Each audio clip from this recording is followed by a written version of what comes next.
अस्सलामुअलैकुम, good morning. आज के साथ मैं हूं सबाशी और मैं हूं अनम काज़मी। आज बुध है 1 फरवरी और हम आपके लिए लाए हैं कुछ खबरें, कुछ बातें और बहुत बहुत बहुत सारी मुस्कुराहटें। जी हाँ, हम हर रोज अपने व्यूअर्स से बात करते हैं, हालचाल पूछते हैं, ढेर सारी खबरें सुनाते हैं और सुबह की प्याली से लेकर वीकेंड तक हम लाते हैं अनोखे शोज और गौर तलब टॉपिक्स। लेकिन ये सब बेकार है अगर इसमें मुस्कुराहट शामिल ना हो। तो कैसे लगेगा कि आज आप गुड मॉर्निंग आज देख रहे हैं। तो जनाब, हमारा आज का टॉपिक है मुस्कुराहट और ये आपकी लाइफ पर कितनी असरअंदाज होती है। हमारा दीन तो हमें 1400 साल पहले ही बता चुका है कि मुस्कुराहट के फायदे क्या है। Smile is free charity. मगर मेडिकल साइंस इस बारे में क्या कहती है और एक्सपर्ट की राय क्या है, जानेंगे आज, मगर इस शर्त के साथ कि आज सब कम से कम 2 घंटे मुस्कुराएंगे और स्ट्रेस को भगाएंगे दूर, मेरे और अनम के साथ। बिल्कुल ऐसा ही है। इसके साथ साथ मुस्कुराहट एक पहनावा भी है और हुस्न का जेवर भी, जिसे इंसान खूबसूरत दिखने के लिए अच्छा लिबास जेबतन करता है, बनाव श्रृंगार करता है। इसी तरह खुश शक्ल दिखने के लिए चेहरे पर मुस्कुराहट को सजाना पड़ता है और यही मुस्कुराहट जब चेहरे पर आती है तो आपका हर दुख खुशी और हर परेशानी सुकून में बदल जाती है, जो न सिर्फ आपके दिन को खुशगवार एहसास देती है बल्कि आपसे मिलने वाले हर शख्स पर एक मुस्बत तासुर भी छोड़ती है। तो ये है जनाब एक मुस्कुराहट की ताकत। और दुनिया का वो कौन सा ऐसा काम है जो आपको आसान ना लगे जब आपके चेहरे पर एक अच्छी सी, प्यारी सी, छोटी सी, मासूम सी मुस्कुराहट हो। बिल्कुल, और इसी मुस्कुराहट के साथ जो है सबसे पहले मिलेंगे अपनी खूबसूरत मुस्कुराहट से सबके दिल जीतने वाली आयदा से।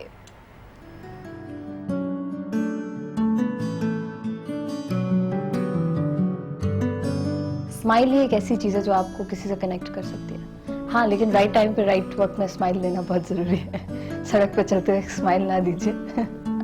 आई थिंक इंटेंशंस गलत हो जाएंगे। खुश रहने के 2 तरीके होते हैं। एक आप खुशी जब आपके चेहरे पे आ जाती है ना, वो पता चल जाती है। और एक होता है फेक तरीके से स्माइल करना, जो आपको पता है पीठ पीछे फिर आप बात करें किसी के।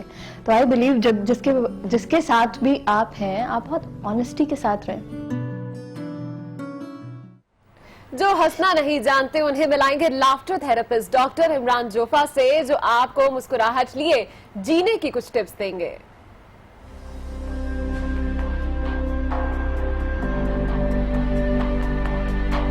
एक रिवायत का मफ़हूम है कि अल्लाह के रसूल सल्लल्लाहु अलैहि वसल्लम ने ये फरमाया कि एक मुसलमान के लिए हौसले और दिलासे के लिए इतना काफ़ी होना चाहिए कि वो किसी इतनी मसाइब और मुश्किलात से नहीं गुजरा जिससे मैं गुजरा हूँ।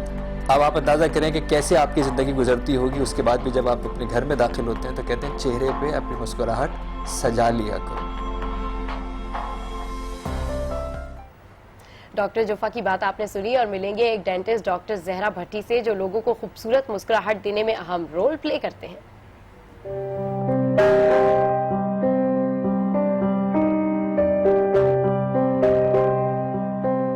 Smile is the most important thing.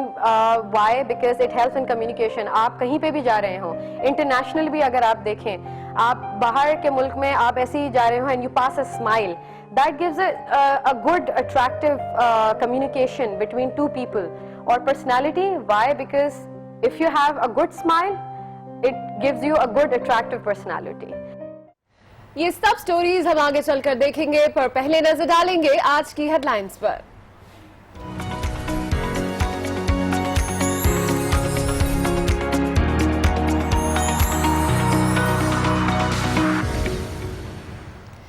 चलिए जनाब, कोशिश करूंगी कि मैं मुस्कुराते मुस्कुराते खबर पढ़ूं, क्योंकि हमारी थीम भी आज मुस्कुराहट है। लेकिन खबरें कुछ ऐसी हैं कि मुस्कुराहट आएगी नहीं।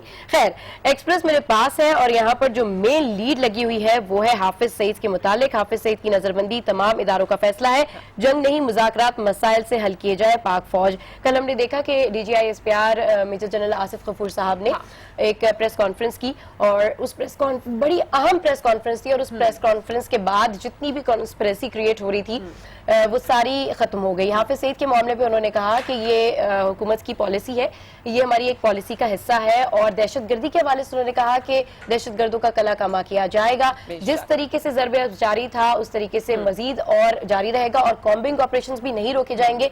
दहशतगर्द जहां मिलेंगे उनको पनाह नहीं दी जाएगी, उनका कला कमा किया जाएगा। तो कल हमने देखा कि हमारी पूरी जो फौजी क़यादत है, आप देखें कि कप्तान कोई भी हो, लेकिन सोच, फिक्र और हालात एक ही होते हैं। तो Definitely. इसके मुतालिक यहाँ पर एक्सप्रेस में मेन लीड लगी हुई है। अच्छा, जंग में भी सेम यही जो अहम बयान ISPR की जानिब से सामने आ रहा है, उसी हवाले से मेन लीड लगी है। फौजी तर्जुमान का कहना है कि भारतीय जारहत का जवाब देने के अहल भी है और तैयार भी है। साथ साथ आपको पता है कि कल 2-3 अहम चीजें जो कि बाद जो ज़ेरे बहस आई, उनमें एक तो भारत के हवाले से उन्होंने बात की कि भारत चाहता ही नहीं है कि कश्मीर का मामला जो है वो हल हो, और कश्मीर का मामला दबाने और मजालिम से दुनिया की तवज्जो हटाने की कोशिश कर रहा है। और सर्जिकल स्ट्राइक के बारे में उनका कहना था कि ये भी उसी की एक कड़ी है। जबकि दूसरी जानिब हम देख रहे थे कि अफगानिस्तान के हवाले से भी बातचीत की गई और अफगानिस्तान को इत्मीनान दिलाने की कोशिश भी की गई अपने बयान के थ्रू कि पाकिस्तान की सरजमीन किसी भी किस्म की दहशतगर्दी के लिए इस्तेमाल नहीं हो रही है। और हम देख रहे थे कि कल अहम जो बयानात थे वो आए थे हाफिज सईद की नजरबंदी के हवाले से भी, और उनका कहना था कि रियासत का फैसला है। और जो लोग तमाम तर इदारे ये बात कह रहे थे कि जनाब ये जो फैसला लिया जा रहा है ये शायद किसी गैर मुल्की दबाव पर लिया जा रहा है, तो वो तमाम पैर जबानों को ताले लगा दिए गए हैं कि जी ऐसा बिल्कुल भी नहीं है। और जो इंडिपेंडेंट कंट्रीज होती हैं वो इस तरह के फैसले जो हैं वो अपनी मर्जी से ही करती है। बिल्कुल। और जहां तक की बात है अफगानिस्तान की, तो इस प्रेस कॉन्फ्रेंस से पहले भी हुकूमत जो है वो खारजा पॉलिसी के तौर पर और अपने तौर पर कोशिश कर चुकी है कि अफगानिस्तान के अवाम के दिलों में और पाकिस्तान के अवाम के दिलों में जो गलतफहमी है उसको भी दूर किया जाए, उसके लिए एक पॉलिसी मुरतब की जाए या कोई कमेटी बनाई जाए। अच्छा सब इसी हवाले से नजम सेठी का भी बयान सामने आ रहा है, जिसमें उनका कहना था कि हाफिज सईद नजरबंदी ट्रंप के आने से दबाव जो है वो इस वक्त ब्रेकिंग पॉइंट पर आ चुका है। तो ये किसी ना किसी सूरत होना ही था। ये बात हम कल ही कर रहे थे। मैं कल नफीस नईम साहब से यही बात करी थी कि वो जो नायब वज़ीर खारजा की मुलाकात हुई थी उसके बाद प्रेशर जो है वो काफी बिल्ट हो गया था। और क्या बात है, जो बात हम एक दिन पहले करते हुए एक दिन बाद जो है वो आ रही होती है। खैर, अच्छा अब जो है इधर एक और मेन लीड है और ये है मसला फलस्तीन हल किए बगैर अमन मुमकिन नहीं। और ये ऐसा कहना है, एक मुलाकात हुई है नवाज शरीफ की और महमूद अब्बास की, फलस्तीन के सदर की, जिनके मुतालिक हम कल ही बात कर रहे थे। 1-on-1 मुलाकात हुई है उनकी और उन्होंने कश्मीर के मसले पर भी ये कहा है कि कश्मीर का जो भी मकबूजा कश्मीर का मसला है वो उसके साथ फलस्तीन पाकिस्तान के साथ खड़ा है, उनके साथ जो भी जहारियत हो रही है उसमें फलस्तीन पाकिस्तान का पूरा पूरा साथ देगा और ये मसला हल होना चाहिए। जबकि अक़वाम मुत्तहिदा पर भी जोर दिया गया है कि वो इस मसले को देखे और इस मसले को हल करे। अच्छा, यही खबर जो है मेरा ख्याल है आज सारे पेपर्स में एक जैसी खबरें हैं, क्योंकि जंग में भी आज यही खबर मेंशन की गई है। फलस्तीनी सदर महमूद अब्बास की वजीर आजम मोहम्मद नवाज शरीफ से 1-on-1 मुलाकात हुई है, जिसमें महमूद अब्बास ने कश्मीर के मौके पर पाकिस्तान की तायद की है। जबकि दूसरी जानिब वजीर आजम ने कहा है कि 67वीं वाली सरहदें बहाल की जाएं और इस तरह के बयान सामने आ रहे हैं। जबकि आपको बताएं कि कल बड़ा ही पुरतपाक इस्तकबाल उनका हुआ है, फौज के चाको चौबंद दस्ते ने उन्हें सलामी भी पेश की है और साथ ही साथ जो फलस्तीनी सफारत खाने की नई इमारत है उसका इफ्तिताह भी किया गया है। तो ये दो बड़े अहम इशूज थे कश्मीर के हवाले से जिसपे उनको हिमायत जो है वो हासिल हुई है। जी बिल्कुल, आप सही कह रही हैं। अच्छा, और एक और यहाँ पर खबर है जो कि थोड़ी सी अफसोसनाक खबर है शहरियों के लिए, वो है पेट्रोल के हवाले से। और है पेट्रोल 2 रुपए 25 पैसे महंगा हो गया, जबकि डीजल 2 रुपए 26 रुपए फी लीटर महंगा कर दिया गया। और इसमें मैं आपको बताऊं कि इसहाकदार साहब जो है उन्होंने कहा है कि हमने ओगरा ने जो हमें तजावीज दी थी कीमतें महंगी करने की वो हमने नहीं ली है, बल्कि हुकूमत जो है वो 4 अरब रुपए अब सब्सिडी देगी। बहरहाल जो भी सम्राट है, जो भी मसाइल है, पेट्रोल महंगा हो गया और इसका इत्तलाक आज रात से हो जाएगा। तो जनाब आवाम के लिए एक और बुरी खबर सामने आई है। खैर आगे बढ़ते हैं और बात करते हैं पनामा केस के हवाले से। पनामा केस मामला एक दूसरे पर डालकर आप बड़ा जुआ खेल रहे हैं, ऐसा कहना है सुप्रीम कोर्ट का। जबकि आपको ये भी बताएं कि एक जो इस वक्त हम सिचुएशन देख रहे हैं कि जस्टिस शेख अजमत जो है वो दिल की आर्जे की वजह से उन्हें अस्पताल में एडमिट कर दिया गया है, जिसके बाद कहा जा रहा है कि ये जो डेली बेसिस पर समाअत हो रही थी ये कुछ अरसे तक के लिए मुलतवी कर दी गई है। तो अब इस दौरान जो गैप आया है, दोनों पार्टीज के पास एक प्रॉपर वक्त मिल चुका है कि हमें आगे मजीद क्या करना है, किस तरह से इस केस को अपने हक में लेकर जाना है। तो ये जनाब एक अहम बयान जो है वो सुप्रीम कोर्ट का सामने आ रहा है, जिसमें उनका कहना है कि हुसैन नवाज ने पूरा सच नहीं बोला। नवाज शरीफ कहते हैं जायदाद बच्चों की है, मरियम ने कहा ट्रस्टी हूँ, बाकी कह रहे हैं कि हमारे पास कुछ नहीं। ये तमाम तर रिमार्क्स जो है वो सामने आ रहे हैं। हाँ, ये रिमार्क्स सामने आ रहे हैं। जबकि अदालत के जो बाहर के रिमार्क्स हैं वो ये है कि तलाल चौधरी साहब ये कहते हैं कि इमरान खान जो है इल्जाम लगा लगा कर अपनी याददाश्त खोते जा रहे हैं और हमने साबित कर दिया कि पनामा में हमने किसी किस्म की कोई ऑफशोर कंपनीज वगैरह नहीं है। अच्छा, एक और यहाँ पर बड़ा अहम और मेन लीड है और यह है army chief general Qamar Javed Bajwa के मुतालिक, जिन्होंने ऐवान सदर में गैर रस्मी गुफ्तगू की है सहाफियों से, जिसमें उनका कहना था, बल्कि ये मेन लीड पढ़ देती हूँ मैं, पाकिस्तानी सरजमीन किसी के खिलाफ इस्तेमाल नहीं होने देंगे। उन्होंने एक दफा फिर से तंबीह की, उन्होंने एक दफा फिर से बड़ा क्लियर मैसेज दिया है दहशतगर्दों को कि दहशतगर्दों का काला कामा किया जाएगा और सेम जैसे पाक फौज अपना काम करती है, पाक फौज के जो भी तमाम तर मसाइल हैं उसी तरीके से पाक फौज अपना काम करेगी। और इंडिया को भी उन्होंने साथ साथ में ये कहा है कि जी अगर वक्त पड़े, मतलब ये तो खैर DGISPR ने अपनी प्रेस रिलीज में भी कहा था कि हम लड़ना नहीं चाहते, हम जंग नहीं चाहते, लेकिन अगर लड़ना पड़ा तो पाक फौज हर वक्त तैयार है। अच्छा। तो ये जो है वो DGISPR का बयान और आर्मी चीफ के मुतालिक दोनों के बयान जो है आज आर्मी एक्सप्रेस चीफ का ने साथ साथ ये भी लीड का कहा हिस्सा है कि दहशतगर्द जहां भी मिलेंगे उन्हें मार गिराएंगे और बहुत ही पुरअज़्म हैं। और साथ साथ इस बात का भी हम देख रहे हैं कि बार बार अदा किया जा रहा है कि दहशतगर्दी पाकिस्तान से जिस तरह से खत्म की गई है उस काम को मजीद जो है वो आगे बढ़ाया जाएगा। अच्छा, आगे बढ़ते हैं और गवर्नर सिंध के हवाले से आपको बताएं, मोहम्मद जुबैर जिनकी मुलाकात हुई है वजीर आज़म मोहम्मद नवाज शरीफ से और एतमाद पर उन्होंने इजहार तशक्कुर भी किया है। जबकि आपको बताएं कि ऑपोजिशन लीडर सिंध असेंबली में ऑपोजिशन लीडर जो ख्वाजा इजहारुल हसन है, उनका कहना है कि गवर्नर सिंध की तकर्री में हमसे मुशावरत नहीं की गई। अच्छा, मुशावरत नहीं की गई, फैसला जो है वो डायरेक्टली ले लिया गया, लेकिन बात यह है कि फैसला बड़ी फेवर में लिया गया है क्योंकि मोहम्मद जुबैर जो है उनका बड़ा इस वक्त हम देख सकते हैं कि कमांड है कराची के इशूज के ऊपर और वो एक बहुत जबरदस्त पुल का किरदार अदा कर सकते हैं कराची और अंदरूनी सिंध के मामलात के दरमियान भी। और हुकूमत के साथ में भी मोहम्मद जुबैर काफी अरसे से है। कल हम उनकी पूरे बारे में बात कर रहे थे, किस तरीके से मोहम्मद जुबैर जो है उन्होंने स्टार्ट किया, IBM में रहे, फिर एबटाबाद से उनका ताल्लुक है, फिर उसके बाद चेयरमैन निजकारी कमीशन के सरबराह और उसके बाद फिर अब गवर्नर सिंध। खैर आगे बढ़ेंगे और डॉन की जो लीड्स हैं वो डिस्कस कर लेते हैं। और डॉन में भी मिली जुली वही पेट्रोल के हवाले से मेन लीड लगी हुई है, फिलिस्तीन के सदर के हवाले से मेन लीड लगी हुई है और तकरीबन जो खबर हम डिस्कस कर चुके हैं वो सारी डॉन न्यूज का हिस्सा है। अच्छा, कल जो है वो सिंध असेंबली में बड़ा इंटरेस्टिंग सा एक सेशन था और अब मुझे बड़ा इंटरेस्ट होने लगा है कि मैं तमाम असेंबलीज के सेशंस देखूं, पंजाब असेंबली हो या सिंध असेंबली हो। कल सिंध असेंबली में ABCD की कुछ क्लासेस थी। खुर्रम शेर जमान ने कहा कि जी A फॉर एप्पल और B फॉर बॉल। जब हम C से करप्शन कहते हैं तो सवाल का जवाब नहीं आता, तो जिसपे स्पीकर सिंध असेंबली ने कहा कि जी डिफॉल्ट डफर भी होता है। तो आप लोग जरूर देखें, सिंध असेंबली में आजकल जो है क्लासेस लगी हुई हैं और बड़े इंटरेस्टिंग जुमलों का तबादला हो रहा है, तो मैंने सोचा कि मैं जरूर शेयर करूंगी क्योंकि मैं देख रही थी अरम की यार क्या हो रहा है सिंध असेंबली में। बहुत हंगामे होते हैं जनाब और आए रोज इस तरह की खबरें तो हम आपको बताते हैं, लेकिन क्योंकि आज हमारा टॉपिक जो है वो मुस्कुराहटों के हवाले से, तो जाते जाते एक अच्छी सी खबर भी दे देते हैं कि पाकिस्तान में 4 भारतीय फिल्में सिनेमाघरों की जीनत बनेंगी। आपको बताएंगे फाइनली भारतीय मूवी जो है वो पाकिस्तानी सिनेमाज में खोल दी गई हैं और अब बाकायदा तौर पर आप लोग जाकर मूवीज देख सकते हैं। और ये और इस दफा जो ये इनका दोबारा से इनको अलाउ किया गया है उसके ऊपर अब प्रॉपर NOC लेना होगी इन फिल्मों के लिए और सेंसर बोर्ड से परमिशन लेना होगी। जो भी गैर मुल्की इंपोर्टर है अगर उसको फिल्म यहाँ पर सिनेमा में लगवानी है तो उसको पूरे कवायद जमा कराने होंगे, उसके बाद जाकर आप ये गैर मुल्की फिल्में देख सकते हैं। खैर आगे बढ़ते हैं और मुख्तलिफ शहरों का हाल जानते हैं, जिसमें सबसे पहले बात कर लेते हैं आज शहर इक़्तिदार की, जहां पर आज बड़ी खबरें हैं और कौन से अहम प्रोग्राम मुनक्किद हो रहे हैं इस हवाले से तफसीलात जानते हैं इस्लामाबाद से आज न्यूज के नुमाइंदे राना तारिक से। जी राना तारिक, बताइएगा कि वफाकी दारुल हुकूमत में क्या कुछ होगा आज।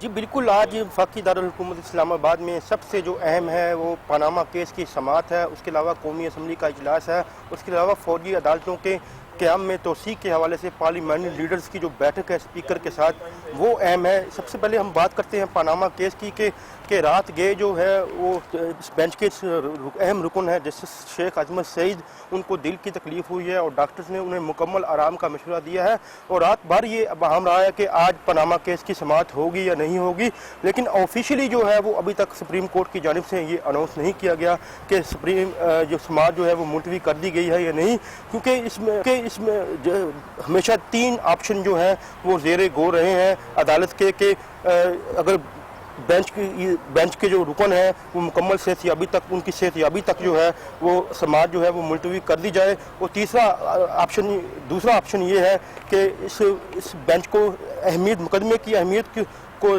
सामने रखते हुए जो है इसमें समाअत जो है कंटिन्यू रखी जाए। और तीसरा ऑप्शन जो है बेंच के पास ये है कि चीफ जस्टिस ऑफ पाकिस्तान को सिफारिश की जाए कि एक नया रुकन जो है इस बेंच में नामजद कर दिया जाए। तो इस हवाले से जो है अभी तक कोई ऑफिशियली अनाउंस नहीं किया गया सुप्रीम कोर्ट की जानिब से कि इस पनामा मुकदमे की समाअत जो है वो मुलतवी कर दी गई है या नहीं की गई। इसके अलावा आज कौमी असम्बली के इजलास में जो है वो अहम बिजनेस है, इसके अलावा बेनामी ट्रांजेक्शन का बिल जो है वो कौमी असम्बली में पेश किया जा रहा है इसहाक डार की जानिब से, क्योंकि ये बिल जो है पहले कौमी असम्बली में पेश किया गया, मंजूर किया गया, उसके बाद सेनेट में गया, सेनेट ने अमेंडमेंट की, अमेंडमेंट के बाद दोबारा जो है वो कौमी असम्बली में आया है। उसके अलावा लीगल प्रैक्टिशनर बार काउंसिल के हवाले से बिल है, उसके अलावा जो है वो पब्लिक इंटरेस्ट डिस्क्लोजर बिल है 2017, वो को कौमी असम्बली के इजलास में पेश किया जाएगा। और आज सबसे अहम जो है वो फौजी अदालतों के क़याम में तोसी के हवाले से पार्लिमानी लीडर्स की जो बैठक है उसका इजलास है अपना स्पीकर कौमी असम्बली के साथ। उसमें अभी तक कोई अहम पेशरफ्त नहीं हो सकी और अभी तक कंसेंसस डेवलप नहीं हो सका कि आया फौजी अदालतों के क़याम में तोसी करनी है या नहीं करनी। जी ठीक है, बहुत शुक्रिया राना तारिक, आप हमें अपडेट कर रहे थे। इस्लामाबाद करेंगे हम लाहौर का, लाहौर की जाने पड़ते हैं और वहां मौजूद है आज न्यूज की नुमाइंदा हुमा भट्ट। उनसे जानते हैं कि लाहौर में आज कौन कौन से काबिल जिक्र इवेंट्स होने जा रहे हैं। जी हुमा, बताइएगा कि आज लाहौर शहर में क्या कुछ होगा और मौसम की सूरत हाल क्या है। मौसम यकीनन बेहतरीन है, बहुत खुशगवार है, ठंडी ठंडी हवा चल रही है और सूरज जो है बिल्कुल मेरी आंखों के सामने इस वक्त चमक रहा है और जिसकी वजह से कैमरे को देखना मुश्किल है। लेकिन उसके साथ साथ क्योंकि हाफिज सईद की नज़रबंदी की गई है और उसके बाद से ही लाहौर में जो पुलिस है उसकी भारी नफरी यहाँ पर तैनात की गई हुई है, जगह जगह नाकेबंदी हमें दिखाई दे रही है, सर्च ऑपरेशन भी किया गया है। और अगर इवेंट्स का जिक्र करें तो मेन चीज़ आज पंजाब असम्बली है। अगर मौसम खुशगवार हो गया है लेकिन पंजाब असम्बली की गर्मा गर्मी जो है वो वहीं की वहीं है और यकीनन एजेंडे को साइडलाइन करके तो वही बयानबाजी का सिलसिला जो है वो जारी रहेगा। और आज भी अभी स्टार्ट होने वाली है, थोड़ी देर में पंजाब असम्बली का सेशन स्टार्ट हो जाएगा तो वही हम लोग देखेंगे। उसके बाद से जनरल हॉस्पिटल में हम लोग देख रहे हैं, जनरल हॉस्पिटल में भी एहतजाज का सिलसिला जारी है। पैरामेडिकल स्टाफ की तरफ से एहतजाज किया गया है हॉस्पिटल की निजकारी के खिलाफ और वहाँ पर शदीद नारेबाजी भी जारी है और ओपीडी बंद कर दी गई है। मरीजों को परेशानी का सामना करना पड़ रहा है, अगर वाईडीए नहीं तो पैरामेडिकल स्टाफ और उसके बाद यकीनन नर्सेज भी बाहर निकलने की सोच रही होंगी। और इसके बाद अब पंजाब असम्बली के सामने एक पख्तूनख्वा बरादरी के लिए एक प्रोटेस्ट किया जाएगा, वो भी यहाँ पर ऑर्गेनाइज किया गया है, वो भी यहाँ पर होगा। और इस तरह के बहुत से इवेंट्स होंगे और यकीनन सियासी और जो समाजी तकरीबात हैं वो भी जारी रहेंगी और जैसे जैसे होती रहेंगी वो हम लोग आपको बताते रहेंगे। ठीक है, हुमा भट्ट लाहौर से अपडेट कर रही थी। वहाँ पर सियासी समाजी तकरीबात का इनेकाद किया जा रहा है, वहाँ पर फिर एक दफा फिर से डॉक्टर्स एहतजाज कर रहे हैं और काश के सारे डॉक्टर्स आज गुड मॉर्निंग आज देख लें और मुस्कुराना शुरू कर दें क्योंकि अब से हम मुस्कुराने वाले हैं। खैर, गुड मॉर्निंग आज में कुछ मजीद न्यूज स्टोरीज भी शामिल करते हैं, जिसमें सबसे पहले आपको बताएं कि सुप्रीम कोर्ट के जस्टिस शेख अजमत सईद को दिल में तकलीफ के बायस अस्पताल में दाखिल कर दिया गया है, जहां जस्टिस शेख अजमत की एंजियोप्लास्टी भी की गई। डॉक्टर्स ने जस्टिस शेख अजमत को 1 हफ्ते मुकम्मल आराम का मशवरा दिया है। जरा के मुताबिक पनामा केस मुकदमे की समाअत बेंच नामुकम्मल होने के बायस गैर मुअय्यन मुद्दत तक मुलतवी कर दी। अब देखते हैं कि क्या होता है और कब दोबारा से सेशन का आगाज होगा पनामा लीक्स के हवाले से। आज से पेट्रोल और डीजल ₹2 फी लीटर महंगा हो गया, जबकि मिट्टी के तेल और लाइट डीजल की मौजूदा कीमत अगले 15 रोज तक बरकरार रहेगी। सरकारी एलामिया के मुताबिक ओगरा की सिफारिश को मद्देनजर रखते हुए कीमतों में 15 रोज के लिए रद्दोबदल किया गया है। ये इजाफा ओगरा की तजवीज से तकरीबन आधा रखा गया है और हम हमेशा यही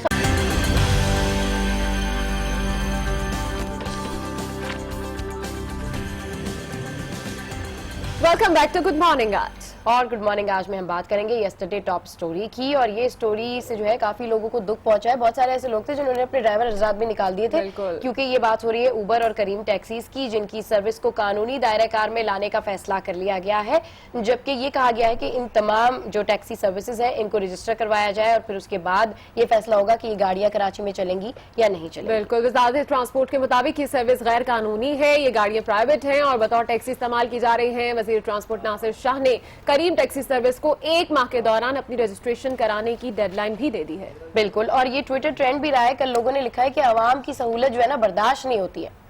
आइए दिखाते हैं आपको।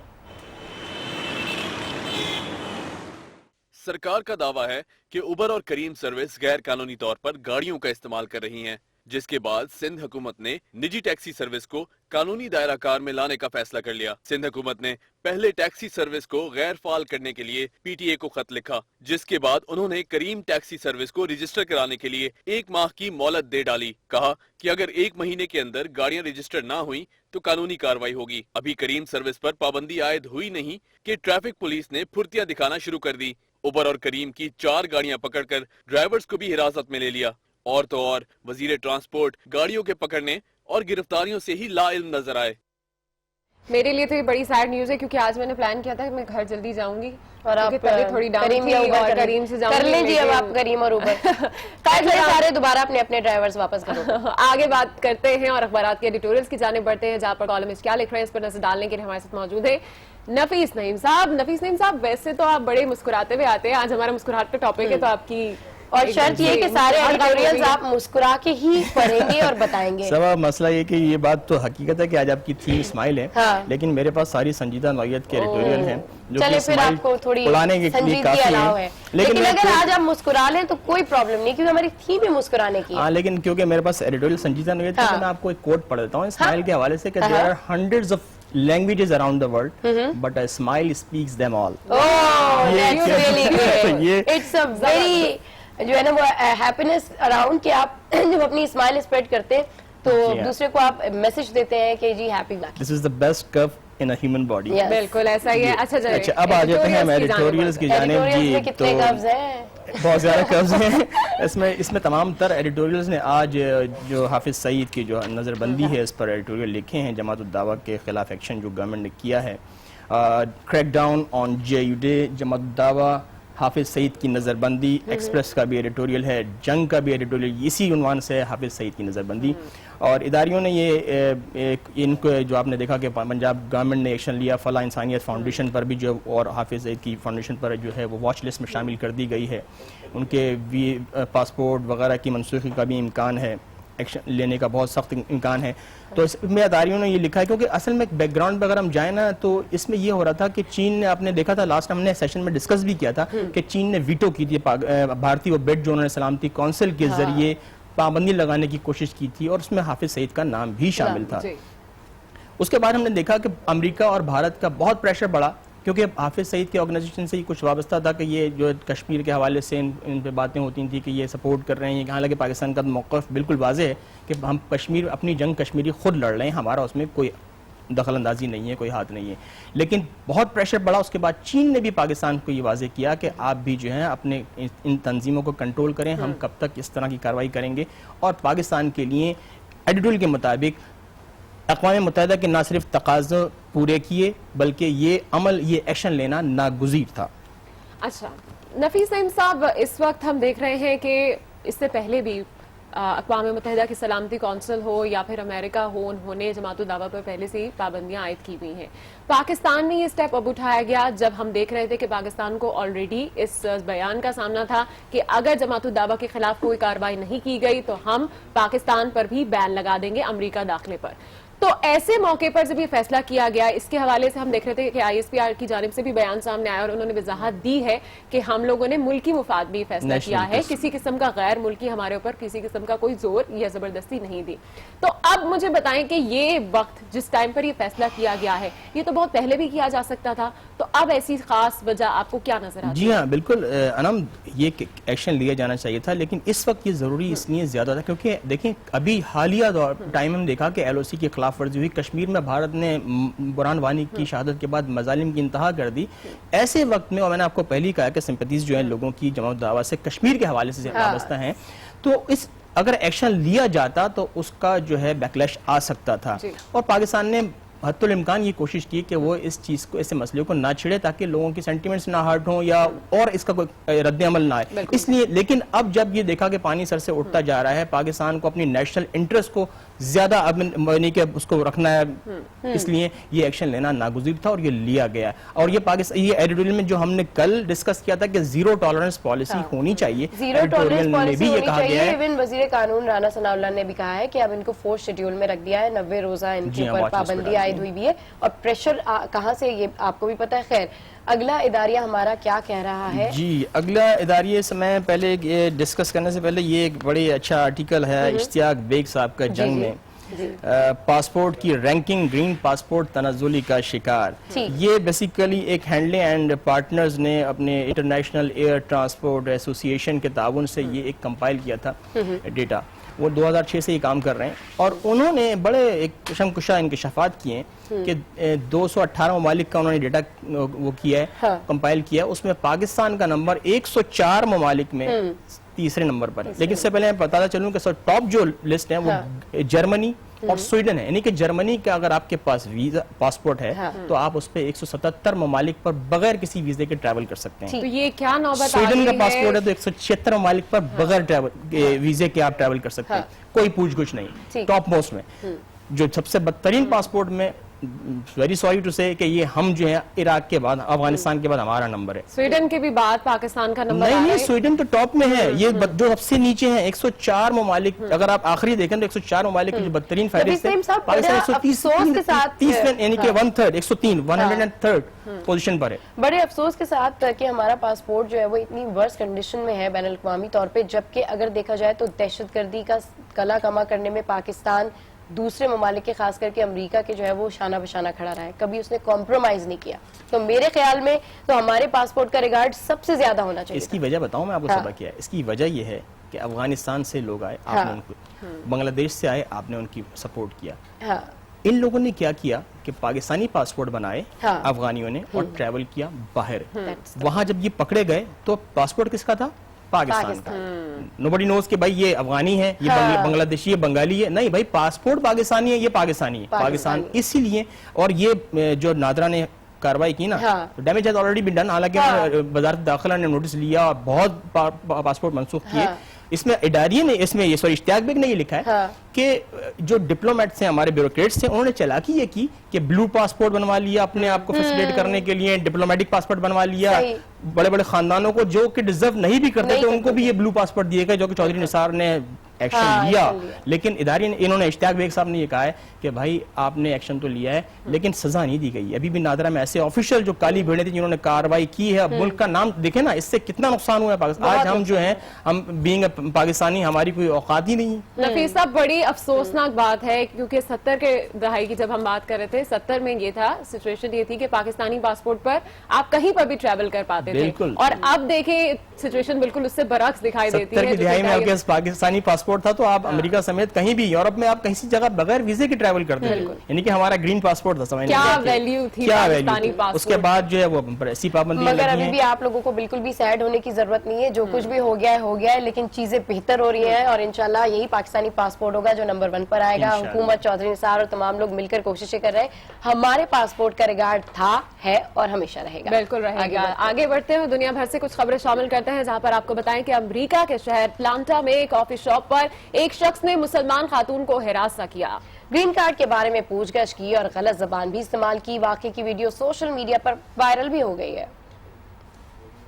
अमरीकी सदर डोनाल्ड ट्रंप की जानिब से मुसलमान ममालिक के शहरियों की अमरीका दाखिले पर पाबंदी के बाद अमरीका में मुकीम मुसलमानों की मुश्किलात भी बढ़ गई हैं। अमरीकी रियासत जॉर्जिया के शहर अटलांटा के एक कॉफी शॉप में अस्मा नामी 39 साला मुसलमान खातून को एक अमरीकी शख्स ने हरासा किया। अमरीकी शख्स रॉब ने पहले खातून की बिना पूछे तस्वीर खींची। No, I'm just wondering why you have your camera out, taking a picture of me. और फिर अस्मा के इस्तफसार पर हंसते हुए बिना इजाजत सामने कुर्सी पर आ बैठा। खातून ने वाक़े की वीडियो बनाकर सोशल मीडिया पर पोस्ट कर दी। अमरीकी शहरी ने अस्मा के खिलाफ गलत जबान इस्तेमाल की और ग्रीन कार्ड के मुतालिक भी पूछा। वीडियो को अब तक 1 करोड़ 30 लाख मरतबा देखा जा चुका है। सोशल मीडिया पर वीडियो वायरल होने के बाद मुतालिका शख्स ने फेसबुक पर खातून से माफी मांग ली। और नजर डालते हैं मजीद कुछ आलमी खबरों जिसमें सबसे पहले आपको बताएं कि रूस के जनूबी शहर सूची में शदीद बर्फबारी के बायस निजाम जिंदगी मुअत्तल हो गया है। सूची स्टेडियम में बर्फ की सफेदी फैली हुई है। सड़कों पर कई फुट बर्फ जमा है, जबकि दरख्त भी बर्फ से ढक गए हैं। इलाके के स्कूल भी बंद कर दिए गए हैं, जबकि शहरियों को एहतियात के पेश नजर ड्राइविंग न करने की हिदायत जारी कर दी गई है। धुंध के बायस आमदोरफ्त का निजाम भी पूरी तरह मुतासर हुआ है। यार, ये जो स्नो है ना सूची में, इसने कई लोगों को मुतासिर किया है, लेकिन वहाँ की गवर्नमेंट इनके लिए बहुत सारे इकदाम कर रही है ताकि शहरियों को सहूलतें मिल सके।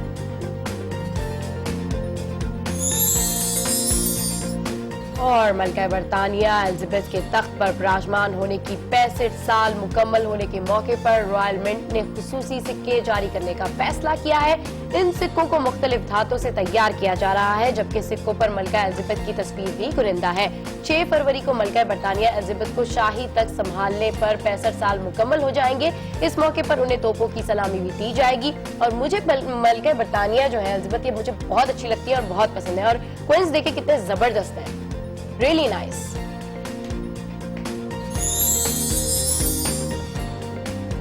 बात कर लेते हैं न्यूयॉर्क की, जहां पर फैशन वीक का पूरे आबोताब से सिलसिला जारी है। डिजाइनर्स ने मर्दों के लिए दीदा ज़ेब लिबास मुतारिफ करा दिए हैं। डेविड नेमन ने 70 की दहाई के फैशन को अपना मौजू बनाया। इवेंट में मर्दों के लिए मौसम सरमा और मौसम खजा के मलबूसात भी पेश किए गए। फैशन वीक में पहले दिन अमरीकी डिजाइनर रॉबर्ट जेम्स समेत दीगर डिजाइनर्स की कलेक्शन पेश की गई। यार जबरदस्त इनकी कलेक्शन है न्यूयॉर्क फैशन वीक में। हमेशा आपको पता है ना, कलेक्शन जो होती है ना, बिल्कुल जो रीसेंट ट्रेंड, जो रीसेंट फैशन होता है ना, वो हमेशा न्यूयॉर्क से निकलता है। और इनके जो फैशन शोज होते हैं वो पाकिस्तान समेत जर्मनी और फ्रांस तमाम जगहों पे जो है वो फॉलो हो रहे होते हैं। हालांकि कहा जाता है कि फ्रांस और जर्मनी ये गढ़ है फैशन का, लेकिन न्यूयॉर्क बहुत आगे जा रहा है। और जिस थीम के ऊपर ये काम कर रहे हैं 70s, तो दर हकीकत तमाम तर फैशन भी वहीं से ही निकला था। और अब हम देखते हैं कि सिर्फ उनको थोड़ा सा इनोवेट करके फैशन को मजीद मुतारिफ और आप लोग इतने क्यों उदास बैठे हुए हैं? आज हमारी थीम है मुस्कुराने की, तो मुस्कुराइए, मुस्कुराते रहिए। और मुस्कुराते मुस्कुराते हम यहाँ पर लेते हैं एक ब्रेक, जिसके बाद मिलेंगे।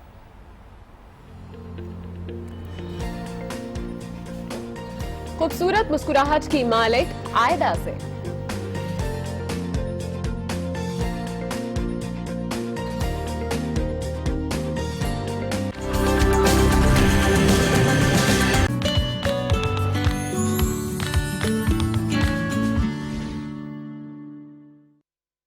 अमेरिका के टेलीविजन चैनल KTL ने एटमी धमाके के मनाजिर बराह रास्त नशर किए। एटमी धमाके का तजर्बा अमेरिका की रियासत नेवादा में किया, जबकि टीवी चैनल का दफ्तर लॉस एंजलिस में था। एटमी धमाके की नशियात न सिर्फ लॉस एंजलिस में देखी गई, बल्कि अमेरिका के मशरिकी साहिली पट्टी के तमाम इलाकों में देखी गई।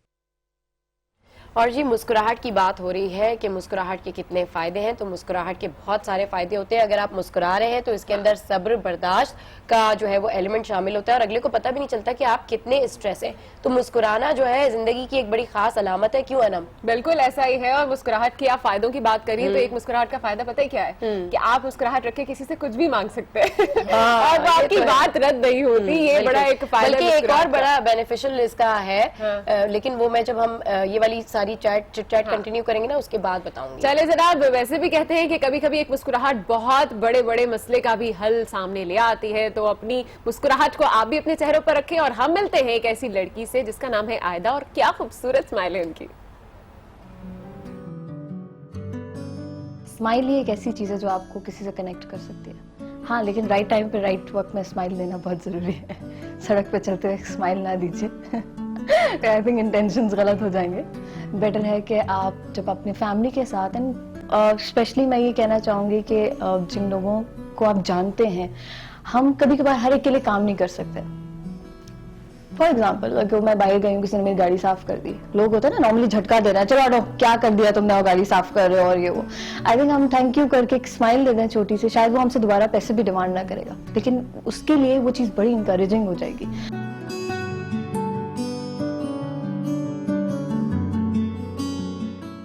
खुश रहने के दो तरीके होते हैं। एक आप खुशी जब आपके चेहरे पे आ जाती है ना, वो पता चल जाती है। और एक होता है फेक तरीके से स्माइल करना, जो आपको पता है पीठ पीछे फिर आप बात करें किसी के। तो आई बिलीव जब जिसके साथ भी आप हैं, आप बहुत ऑनेस्टी के साथ रहें, ऑनेस्टी से बात करें। और हम किसी को कुछ नहीं दे सकते। मैं आपसे आपकी दौलत नहीं ले सकती, आप मुझसे मेरी दौलत नहीं ले सकते। मिल सकते हैं, एक दूसरे से बात कर सकते हैं, और उम्मीद करते हैं कि मुस्कुराहटों का ये सिलसिला हम पाकिस्तानियों से कभी छिनना नहीं चाहिए। हमारे फील्ड में तो है ही है, बिकॉज जाहिर है आप जब क्लाइंट से मिल रहे होते हैं, आप डेली बेसिस में काम कर रहे होते हैं, जब आपका अप्रोचेबल पर्सनैलिटी नहीं है, स्माइली फेस ही नहीं है, तो आप कैसे उसके साथ इंटरेक्ट करेंगे। और दूसरा, मेरे ख्याल में ये एक अच्छी अंडरस्टैंडिंग का सबसे, आप समझ लें, ये टोकन बनी है। एक अच्छी स्माइल आपको वो अपील, मतलब अगले को कंफर्टेबल करेगा, हाँ आप उस मूड में जिसमें आप बात करना चाहते हैं उससे। और कभी बार होता है ना, बड़ा सड़ा सा मुंह बना देता है, ऐसे फेक सा, कि जी हमें बात नहीं करनी है, स्माइल भी नहीं आ रही। चलो मैं अगेन ये कहती हूँ कि हम कुछ नहीं कर सकते किसी के लिए भी, लेकिन हम हंस सकते हैं, हम अच्छे से बात कर सकते हैं। स्माइल आई थिंक ऐसा है, अब नॉर्मली जब लोग मुझसे बात कर रहे थे ओवर द फोन भी अगर होते कहते हैं ऐसा लग रहा है तुम हंस रही हो, और मैं लिटरली हंस रही होती हूँ। मुझे अच्छा लगता है कि मैं हंसी स्माइली फेस हो और हर वक्त उससे इस तरह बात करूँ, बजाय इसके एकदम खराब सा मुंह बनाया हो बैठे हुए सड़ा। ऐसा नहीं है बिल्कुल। हमें लगता है आप जितने अकड़ू बने रहेंगे, जितनी स्माइल आपकी कम होगी, जितने अपना अग्रेसिव अपने आप को एटीट्यूड दिखाएंगे, लोगों को शो करेंगे, इतने ही आप पॉपुलर होते जा रहे हैं। और ये सब कुछ, ये एक टॉपिक नहीं है जिसको हम डिस्कस करें। हंसना मुस्कुराना हर इंसान को चाहिए, आपको हंसना है, मुझे हंसना चाहिए, और वो सिर्फ अपने गमों को छुपाने के लिए। कुछ लोग होते हैं बड़े आर्टिस्ट टाइप के, चेहरे पे आने नहीं देते आपके दिल में क्या चल रहा है। मैं जानती हूँ काफी ऐसे लोग को जिसके बुरे से बुरे हालात में इतने अच्छे से आपको डील करते हैं, आपसे बात करते हैं कि आप हैरान हो जाते हैं। आई थिंक हमें उन लोगों से ही सीखना चाहिए। आप ये देखें ना, सड़क पे फकीर भी हमसे पैसा मांग रहा होता है, चेहरा स्माइली करता है कि शायद तरस आ जाए हमें। हाँ, कभी कभी रोता हुआ भी कर देता है लेकिन उन पे फिर आपको गुस्सा आ जाता है। बहुत प्यार से मांग रहे हैं, बाजी ये दे दें, पैसे दे दें, ये कर दें। तो हंसना बहुत जरूरी है आपकी जिंदगी में। बहुत ज़्यादा एक्सपीरियंस हुआ है भाई। इसका एक सिंपल फॉर्मूला है मेरे नजर में। सुबह अगर बिस्तर से सो के उठती हूँ तो मैं अपनी अम्मी को ऐसे नहीं देखती मामा चाय बनाए, मैं हंस के बोलती हूँ मामा चाय बना दे। जाहिर है उनका मूड भी टोटली चेंज हो जाता है। हो सकता है वो काफ़ी थकी में, जाहिर है हमें नहीं पता वो दिन भर क्या काम करी है। जितना हो सके हंसे और हंसने का मौका दें अगले को भी, और रूड ना रहना, ऐसा बिहेवियर करें कि लोग आपके पास आने से पहले कतराएं, यार इससे तो बात ही नहीं कर सकता, सीधे मुंह बात नहीं करती। तो मेरी लाइफ में एक ही फिलॉसफी है, हंसते हुए अप्रोचेबल पर्सनालिटी आई थिंक अगर बनना है तो सबसे पहले एक अच्छा सा चेहरे पे स्माइल, और फिर आपको सोच समझ के बात करनी चाहिए। इसके अलावा कुछ भी नहीं कह सकती।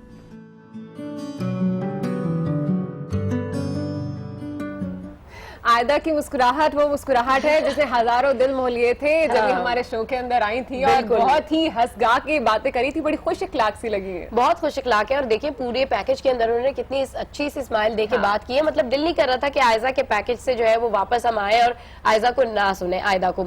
अच्छा, मुस्कुराहट की बात हो रही है, तो मुस्कुराहट का जो मैं आपको फायदा बता रही थी जी, ऊपर से आवाज आ रही है कि उनका नाम है आयदा। यस, उनका नाम है आयदा। ये नाम मैं बिल्कुल नहीं भूल, ये नाम हम सब भी नहीं भूल सकते। ये नाम बड़ा स्पेशल भी होने वाला है, हो सकता है। खैर, अच्छा, मैं बात करें कि मुस्कुराहट की मुस्कुराहट का फायदा क्या है। तो बहुत सारे लोग जो थेरेपीज करते हैं, बहुत सारे लोग जो फेशियल्स करवाते हैं, बहुत सारे लोग जो बोटॉक्स करवाते हैं, अगर वो सिर्फ मुस्कुराना शुरू कर दें तो उनका चेहरा जो है वो लिफ्ट अप हो जाता है, और उससे उनका जो ब्लड शुगर प्रेशर होता है वो भी नॉर्मल रहता है। तो एक मुस्कुराहट के कितने सारे फायदे हैं और कितने फायदे हैं ये भी डिस्कस करेंगे शो में, लेकिन यहाँ लेंगे एक ब्रेक, जिसके बाद मिलेंगे मुस्कुराने के गुर सिखाने वाले लाफ्टर थेरेपिस्ट से।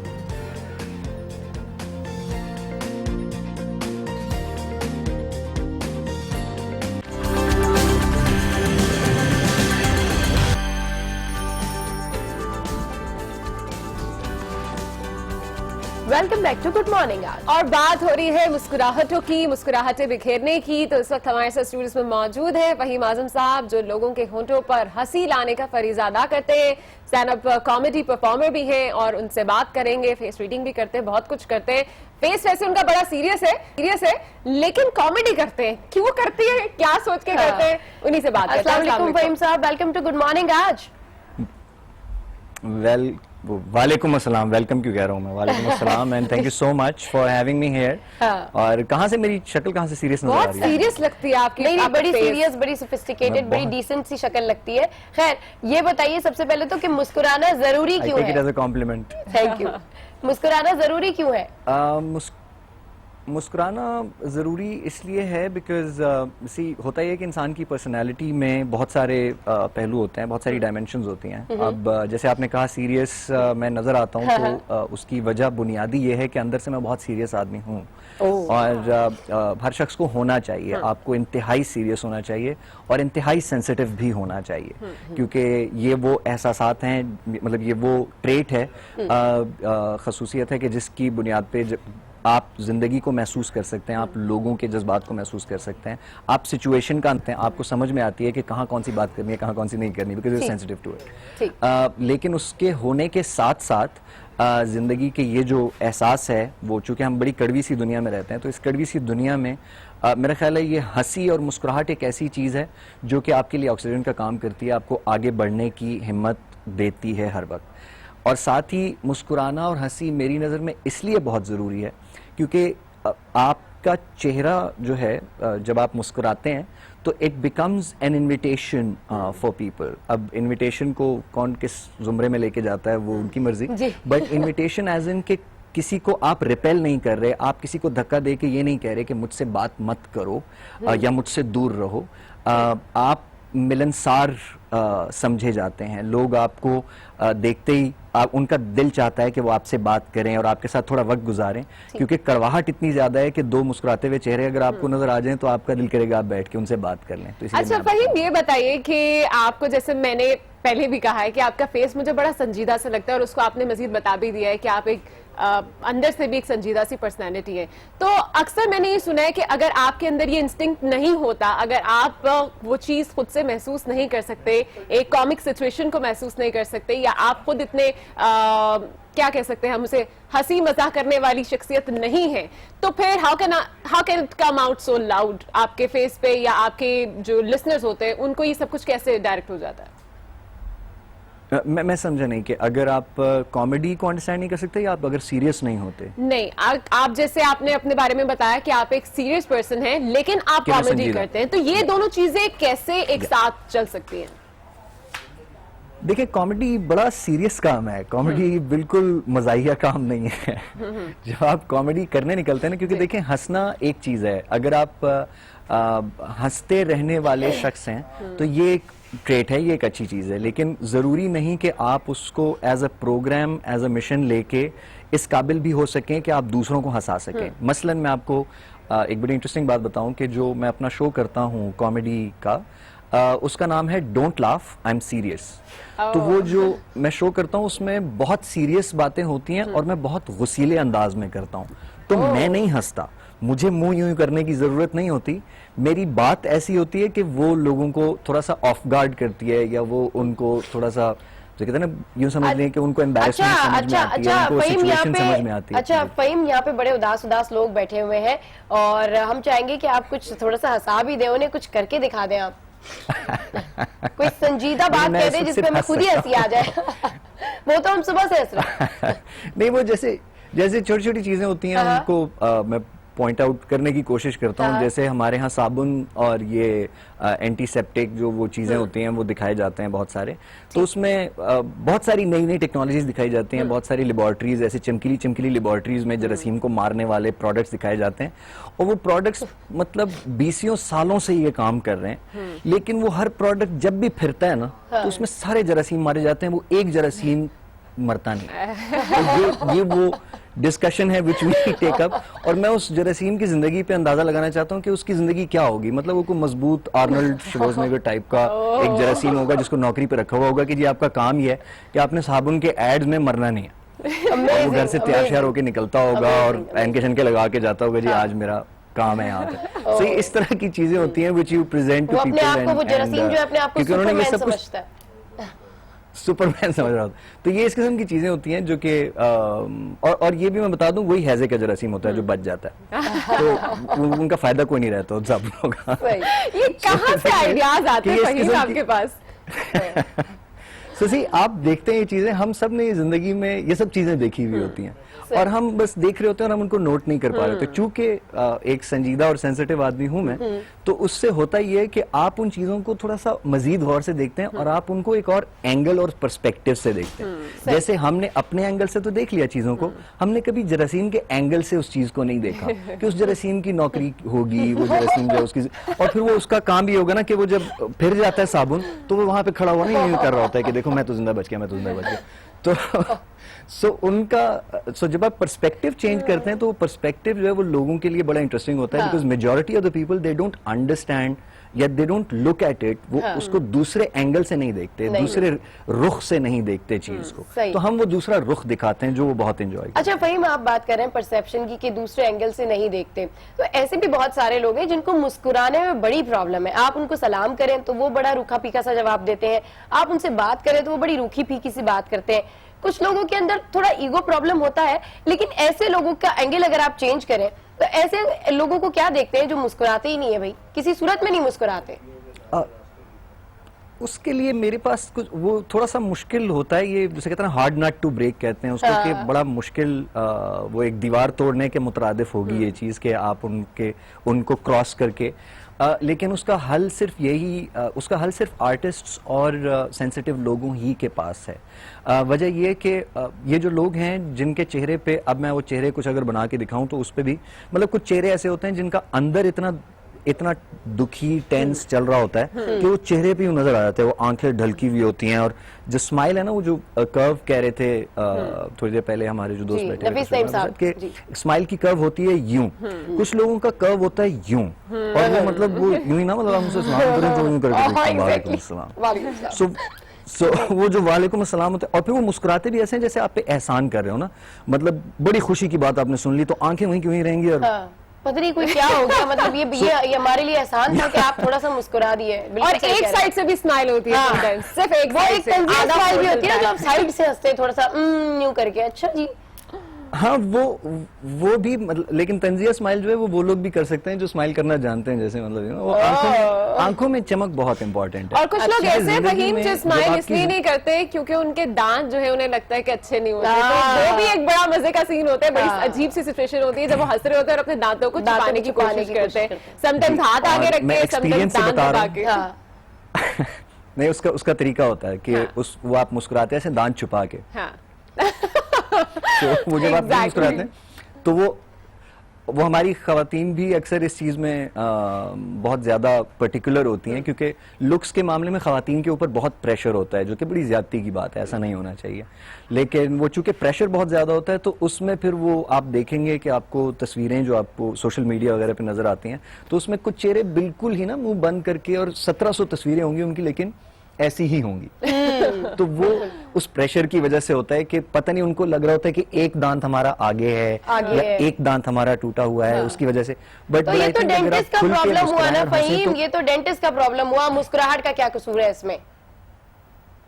हाँ ना, डेंटिस्ट का प्रॉब्लम तो है, लेकिन आप मुस्कुराएं तो सही ना, आपके दांत अगर थोड़ा आगे पीछे है तो हम आपकी मुस्कुराहट में ये भूल जाएंगे कि वो दांत में कोई आपको जैसे कहते हैं ना बैलेंस का कोई फर्क है, लेकिन आप चूंकि दबा के मुस्कुरा रहे होते हैं तो उसकी वजह से होता है हम नोट कर लेते हैं कि कोई मसला होगा मुंह में। सो आई थिंक खुल के मुस्कुराना इज द ओनली सोल्यूशन। अच्छा फहीम, आज हम ये डिस्कस कर रहे थे, स्माइल तो हमारा थीम है ही, लेकिन आज हम ये भी डिस्कस कर रहे थे कि जो मुस्कुराहट है ये आपकी जिंदगी को कैसे चेंज कर देती है, आपकी लाइफ में कैसे चेंज ले आती है। मतलब आप बहुत स्ट्रेस में बैठे हुए, आप बहुत गुस्से में बैठे हुए, लेकिन आप जब मुस्कुराते हैं तो आप देखते हैं कि चीजें सब फ्लो आउट हो जाती हैं, सब सारा प्रेशर जो है वो जा रहा होता है। तो ये कितना जरूरी है मुस्कुराहट रखना रोजाना? देखिए मैं कोई डॉक्टर तो नहीं हूँ, लेकिन इतना मुझे पता है कि जब आप कॉमेडियन है तो आपको पता होगा ना हैं, कि आप सीरियस मूड में भी किस तरीके से लाफ्टर करते हैं। जी, कॉमेडी करते हुए इंसानों का डॉक्टर, आप बिहेवियर्स के डॉक्टर आप होते ही हैं, लेकिन फिर भी मैंने इस पर थोड़ा बहुत जो स्टडी किया उसमें ये होता है कि जब आप मुस्कुराते हैं, चाहे आप जबरदस्ती मुस्कुराएं या जब हंसते हैं चाहे आप जबरदस्ती हंसें, जब आपका दिल भी ना कर रहा हो, तो कुछ केमिकल्स, कुछ हार्मोन्स वो रिलीज होते हैं बॉडी में जो कि आपके ओवरऑल नर्व्स को काम करते हैं, मसल्स को रिलैक्स करते हैं। सो ये चीज़ें तो ये ज़बरदस्ती करने में भी आपके काम आती हैं। दूसरी चीज़ मैं आपको बड़ी इंटरेस्टिंग बताऊं जो कि बहुत कम लोग इस बात को जानते हैं, वो ये कि आप चाहे ज़बरदस्ती मुस्कुराएं या आप जो कहते हैं ना ऐसे माहौल में उठना बैठना शुरू कर दें जहाँ हंसी मुस्कुराहट ज़्यादा चल रही हो या उन लोगों में बैठे हैं जो हंसते मुस्कुराते ज़्यादा हो, तो आहिस्ता आहिस्ता आपका क्योंकि फेस जो है ये पूरा मसल्स से बना हुआ है, ये बहुत सारे मसल्स हैं, बहुत सारे पट्टे हैं, उल्लू के नहीं है लेकिन हैं पट्टे तो उसमें ये पट्टे जो हैं ये अपनी जगह शेप लेते हैं। अगर आपका चेहरा हर वक्त यूं रहेगा, मतलब जैसे कहते हैं ना छोटी छोटी चीज़ों पे आप एक्साइटमेंट से देखा करेंगे, तो अगर आप नॉर्मल भी बैठे हुए होंगे तो आपका चेहरा एक कहीं ना कहीं लोग जब देखेंगे तो उसमें एक हल्की सी एक्साइटमेंट नजर आएगी क्योंकि वो मसल्स स्टिफ हो चुके होते हैं, उस जगह फिक्स हो चुके होते हैं। लेकिन अगर आप नॉर्मल बैठे हुए भी ना आपका यूं मुंह लटका हुआ है तो ये मसल्स यहीं पे पक्के हो जाते हैं। सो फेस की ब्यूटी, कुछ लोग कहते हैं ब्यूटी अंदर होती है, फेस पे नहीं होती है। फेस अल्लाह ने दिया है और अल्लाह ने दिया तो ये ऐसे ही होगा, आप इसका कुछ नहीं कर सकते। आप इसका कुछ कर सकते हैं, आप ये कर सकते हैं कि आप बड़ी सीरियस बातें कर रहे हैं, फेस के मसल्स आपने बड़े स्टिफ कर दिए हैं, हम भी यहाँ पे ऐसी शक्ल के साथ बैठे, कुछ हंसा दे हमें, थोड़ी हंसी की बातें करें, मुस्कुराहटें बिखेरे। ये देखे ना, ये मैं आपको जो बता रहा हूँ, हाँ। ये कुछ लोग इस पे हंसेंगे। अच्छा। लोग इन बातों वैसे को नहीं कितना समझते। मुश्किल होता है फहीम, लेकिन हाँ, ये- लोगों को इस तरह हंसाना जब आप कॉमेडी कर रहे होते हैं, परफॉर्म कर रहे होते हैं स्टेज के ऊपर, तो वहां पर क्या सिचुएशन होती है, लोग कहाँ से स्टार्ट लेते हैं, आपके क्या पकड़ू में किस तरह से लोगों को हंसा? मैं आपको एक मिसाल देता हूँ। हाँ। कि आप अगर गाना गाने जाते हैं ना, तो आप गाना 3 घंटे भी गाते रहे ना और आगे से कोई रिस्पांस नहीं आया तो कोई कुछ नहीं कहेगा। या आप कोई टॉक करने जाएं, आप घंटा बात करते रहें, कोई रिस्पांस नहीं आया, कोई मसला नहीं। लेकिन हंसाना एक इतना मुश्किल काम है कि अगर आप 1 मिनट तक भी कोई हंसा नहीं, तो बस फिर आप का जो है ना, आपकी हालत खराब हो जाती है, फिर आप वहां से भागने की करते हैं। तो जनरली जो ट्रिक है वो ये है कि हाँ जी, जो ट्रिक है वो ये होती है कि आप जब जाएं तो आप अपने बारे में बात करें, और ज्यादातर उसे कहते हैं सेल्फ डेप्रिकेशन, कि आप अपनी बेइज्जती जितनी कर सकें वहां से शुरू करें, क्योंकि उससे लोग बड़े कंफर्टेबल हो जाते हैं। सो जनरली जैसे मैं शुरू करता हूं कि मैं फहीम आजम हूं और मैं गूगल में होता हूं, तो अगर आप गूगल पे मेरा नाम लिखें तो आपको मैं मिल जाऊंगा पेज नंबर 6 पे, और वहाँ पे होगा मुस्लिम बॉयज नेम्स, तो वहाँ पे आपको मेरा नाम मिलेगा। तो इस किस्म का आपको हल्का फुल्का, जैसे वी स्टार्ट ऑफ, एक और चीज जो जिससे मैं शुरू करता हूँ ये है कि मैं फहीम हूँ, और आमतौर पे जब लोग मुझे मिलते हैं तो वो समझते हैं कि मैं पठान हूँ, लेकिन जब वो मेरे साथ बैठते हैं, मेरे साथ गपशप करते हैं और मुझे ज्यादा जानते हैं, तब उन्हें समझ में आती है कि मैं वाकई पठान हूँ। तो वो मैं हूँ। तो जब आप हल्का सा अपने ऊपर बात करना शुरू करते हैं, लोगों को कंफर्टेबल करते हैं, तो उससे फिर जाहिर है उनको होता है कि अच्छा ठीक है। अच्छा फहीम, आप तो लोगों को हंसाते हैं, हाँ, आप तो लोगों को हंसाते हैं, आपने ट्रिक भी बताई कि आप अपने से स्टार्ट करते हैं, सेल्फ डेप्रिकेशन करते हैं, सारा कुछ। ये बताएं, आपने किससे इम्प्रेस होके ये कॉमेडी स्टार्ट की? आपकी इंस्पिरेशन किससे है? आपने कैसे सोचा कि यार मुझे लोगों को हंसाना है, मैं स्टैंड अप कॉमेडियन परफॉर्मर हूँ? ये सारा कुछ सिलसिला आपके साथ में कैसे शुरू हुआ? क्योंकि आपने तो कहा कि आप एक सीरियस इंसान हैं, तो आप भी तो किसी से इम्प्रेस हुए होंगे। ये थोड़ा सा अच्छा, जबरदस्ती हुआ है, ठीक। हाँ। ये थोड़ा जबरदस्ती हुआ है क्योंकि मैं तकरीबन 12 साल से थिएटर कर रहा हूँ। अच्छा। तो उसमें थिएटर में जाहिर है जितना काम मुझे करने को मिला वो ज्यादातर कॉमेडी लिखने के हवाले से था। सो कॉमेडी में लिखता रहा, कॉमेडी परफॉर्म करता रहा, सीरियस भी काम किया, लेकिन बहुत ज्यादा सीरियस काम जो है वो लोगों को उस तरह से अट्रैक्ट नहीं करता। सो वहां से भी समझ में आई कि ये करना चाहिए। फिर last year when I was in Karachi, तो कराची में मैंने स्टैंड अप कॉमेडी की एक परफॉर्मेंस की और इतनी बुरी चली, मतलब लोग यूं यूं करके, पहले तो मुस्कुरा रहे थे कि अच्छा होगा, तो उसके बाद ना यूं यूं करते गए और चेहरे यूं बदलता गया और मुड़ते गए। तो वो मुझे समझ में आया भी ये मेरे करने का काम नहीं है। फिर एक और इवेंट मैंने अटेंड किया लॉल वाले स्टैंड अप कॉमेडी नाइट्स का। सो वहाँ पे कुछ 7-8 लोगों ने परफॉर्म किया, हमारे दोस्त थे, बाद में दोस्ती हुई मेरी उनसे कराची में ही, काशिफ एंड उसामा एंड कुमैल और सारे। तो वो मैंने परफॉर्मेंस देखी तो मैंने कहा ये मैं कर सकता हूँ, मुझे ये हो सकता है। सो नेक्स्ट में फिर उन्होंने कहा भाई आप जरूर करें, मैंने किया, it became a hit, people loved it. वहाँ से मोटिवेशन हुई कि मैं चले, वैसे भी मैं समझ रही हूँ क्योंकि एक सिचुएशन आपने क्रिएट कर दी है, और वाकई में अगर आप सोचें तो समझ आती है कि कितना मुश्किल काम है कॉमेडी करना, बड़ा डिटेल वर्क है, और स्पेशली जब आप परफॉर्म करो तो प्रेशर कितना ज्यादा होता है अगर लोग हंसे ना, तो ये बड़ी ऑड सी सिचुएशन होती है। जाते जाते लोगों को टिप दे दे हंसते मुस्कुराने की। हंसते मुस्कुराने की टिप ये है कि लाइफ बहुत कड़वी है, जिंदगी बहुत डिफिकल्ट है, इसमें कोई शक नहीं है, लेकिन जो छोटी चीजें आप एंजॉय करना शुरू करेंगे तो आई थिंक जिंदगी की जो रमक है वो चलती रहेगी।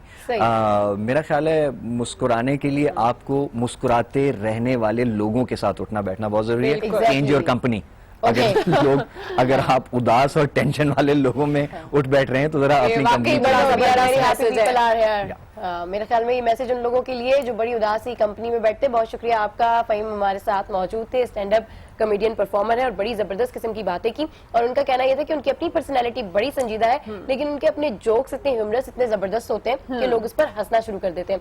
और वाकई में ये सही बात है कि अगर आप कोई ऐसी बात कर रहे हैं ना, और अगर अगले का सेंस ऑफ ह्यूमर है तो वो समझ जाएगा कि आपने क्या बात की है। बड़ा ही खूबसूरत मैसेज फहीम ने दिया कि आपको सबसे पहले खुश रहने के लिए कोशिश करना है कि अपनी कंपनी चेंज करें। अगर आप उदास लोगों में रहते हैं तो उदास लोगों में रहना बिल्कुल नहीं। और दूसरी चीज है कि अपनी जिंदगी के छोटे छोटे इवेंट्स को, छोटी छोटी सेलिब्रेशंस को आप एंजॉय करें, आपके चेहरे पर डेफिनेटली खुशी आएगी। हम बड़ी खुशी के इंतजार में समटाइम्स कुछ छोटी छोटी खुशियां मिस कर जाते हैं। बिल्कुल, और मैं और अनम यहाँ पर होते हैं रोजाना सुबह सुबह, तो बस आप गुड मॉर्निंग आज देखिए, खुश रहिए और अपनी ब्यूटी में भी इजाफा कीजिए, खूबसूरती में भी इजाफा कीजिए। बल्कि अनब एक और चीज भी है कि जब हम किसी को ग्रीट कर रहे होते हैं, ग्रीटिंग दे रहे होते हैं, तो उसके लिए स्माइल बड़ी जरूरी होती है। तो अगर आप किसी को तोहफे दे रहे हैं, तोहफे दे रहे हैं, तो ये ना क्या करें, it's for you, It's for you, just like you greet some people.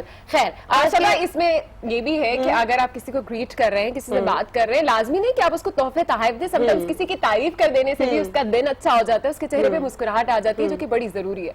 बिल्कुल। और आज के मसरूफ और मसाइल से भरपूर दौर में जिंदगी से मुस्कुराहट तो खत्म होती जा रही है, लेकिन फिर भी इंसान अपनी छोटी छोटी खुशियों को सेलिब्रेट करना शुरू कर दे तो जिंदगी दोबारा से मुस्कुराहट भर सकता है। बिल्कुल ऐसा ही है। टफ डेली लाइफ में हंसते मुस्कुराने की कमी का मसला सामने रखते हुए गुड मॉर्निंग आज की टीम ने laughter therapist doctor Imran Jofa से मुलाकात की है और मुस्कुराने के लिए कुछ टिप्स भी लिए हैं। आइए देखते हैं।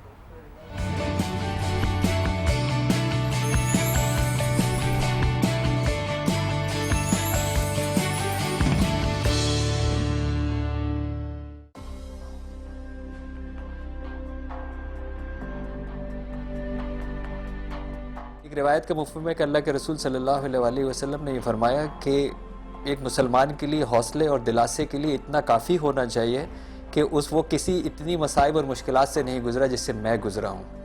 तो ये अल्लाह के रसूल सल्लल्लाहु अलैहि वसल्लम की जो ज़िंदगी हमें मालूम है कि कितनी मसरूफ़ ज़िंदगी आपकी रही है और किन मसाइब से अल्लाह ने आपको अपनी आजमाइशों से गुजारा भी है। उसके बावजूद अल्लाह के रसूल सल्लल्लाहु अलैहि वसल्लम के बारे में सीरत तैयबा ये फरमाती है कि आपके चेहरे के ऊपर हमेशा दायमी मुस्कुराहट रहा करती थी। अब आप अंदाज़ा करें कि कैसे आपकी ज़िंदगी गुजरती होगी। उसके बाद भी जब आप अपने घर में दाखिल होते हैं तो कहते हैं चेहरे पे अपनी मुस्कुराहट सजा लिया करो।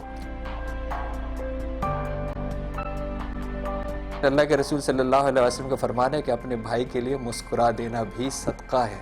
तो आप अंदाज़ा करें कि मुस्कुराहट की पावर क्या है। मुस्कुराहट की ताकत ये है कि इससे कातिब तकदीर बदल देता है।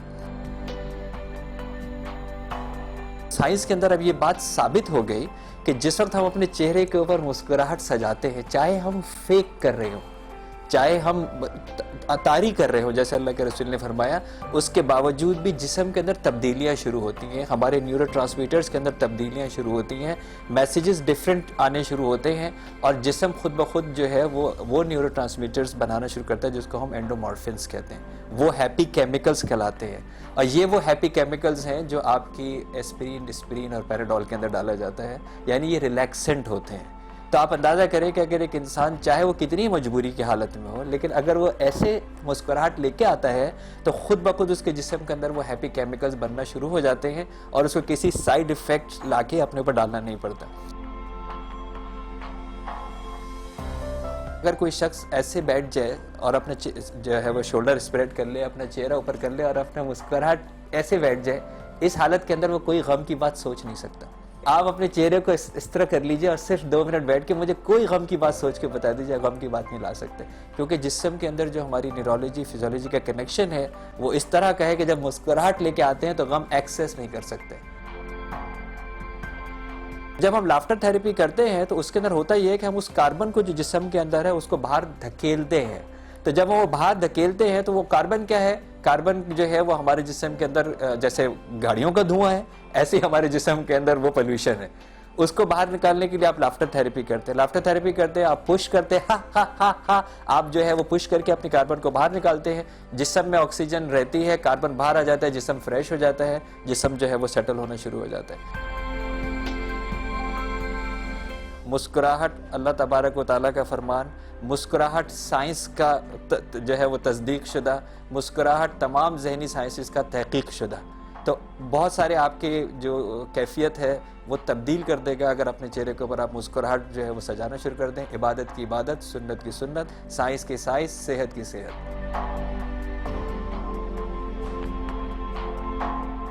जिनको कल की सुबह नजर आनी शुरू होती है वो बेहतर होने शुरू हो जाते हैं। और कितनी ज़बरदस्त बात अल्लाह के रसूल सल्लल्लाहु अलैहि वसल्लम ने फरमाई है कि जब तुम किसी मरीज़ की अयादत के लिए जाओ तो उसको इत्मीनान दिलाओ, शिफा तो अल्लाह ही देता है। यानी हमारा काम सिर्फ ये है कि उसको इत्मीनान दिलाओ। फिर एक और रिवायत में आता है कि उसको कल की रोशन उम्मीद दिलाओ, उसको रोशन सुबह दिखाओ। तो अब अगर हम किसी को ये कह देंगे अल्लाह मौजूद है और वो बड़ी ताकत मौजूद है और वो हमारा पालने वाला है, हमारा ख्याल रखने वाला है, तो इंसान खुद ब खुद जो है वो तब्दील होना शुरू हो जाता है। फिर ये दवाइयाँ तो बहुत छोटा सा काम करती हैं, बाकी तो तब्दीली इंसान के जहन के अंदर और दिल की तब्दीली के तरह आ चुकी होती है।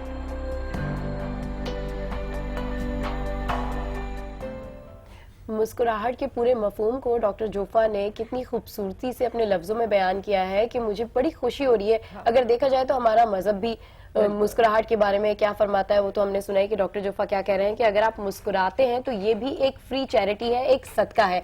और अनम कितनी अच्छी उन्होंने बात की कि अगर आप मुस्कुरा रहे हैं तो जाहिर सी बात है जब दो लोग आपस में मिलते हैं मुस्कुराते हैं तो उनका जो इंटरपर्सनल इंटरेक्शन होता है वो भी इंप्रूव होता है, हैप्पी हार्मोन्स भी आपके रिलीज होते हैं, तो आपकी लाइफ जो है वो चेंज हो जाती है, आप एनर्जेटिक फील करते हैं, आप स्ट्रेस आपका जो है वो कहीं भाग जाता है। तो हंसते रहिए और मुस्कुराते रहिए। और गुड मॉर्निंग आज में मुझे और अनम को साथ साथ भी देखते रहिए और अनम भी मुस्कुरा रही है। आपके जहन में क्या आ रहा है? मेरे जहन में ये आ रहा है कि वाकई में जो प्रैक्टिस वो बता रहे थे कि अगर आप अपने टीथ्स को मतलब अपनी स्माइल को अगर आप यूं करके रखें तो डेफिनेटली शायद आपके जहन में बाकी मुझे ऐसा लगता है कि आज हमने जितनी एक्सरसाइज की है ना, अभी फ़हीम ने भी हमें जितनी एक्सरसाइज करवाई है, मेरे ख्याल में आज हमारी मुस्कुराहट भी बहुत ज्यादा हो गई है और एक्सरसाइज भी बहुत ज्यादा हो गई है और उन लोगों की एक्सरसाइज भी बहुत ज्यादा हो गई है। तो एक्सरसाइज जो है वो आप करते रहिए। यहाँ हम लेंगे एक ब्रेक जिसके बाद मिलेंगे। लोगों की खूबसूरत मुस्कुराहट बनाने वाली डेंटिस्ट से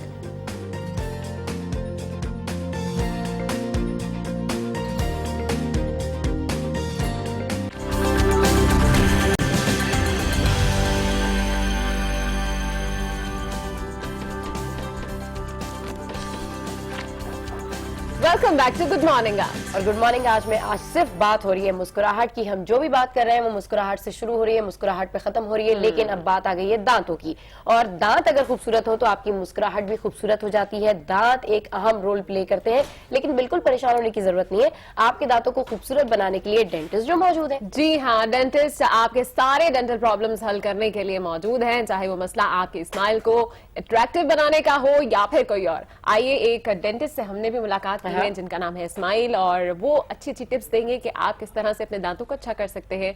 उनकी जानिब बढ़ते हैं। ठीक है, let's C.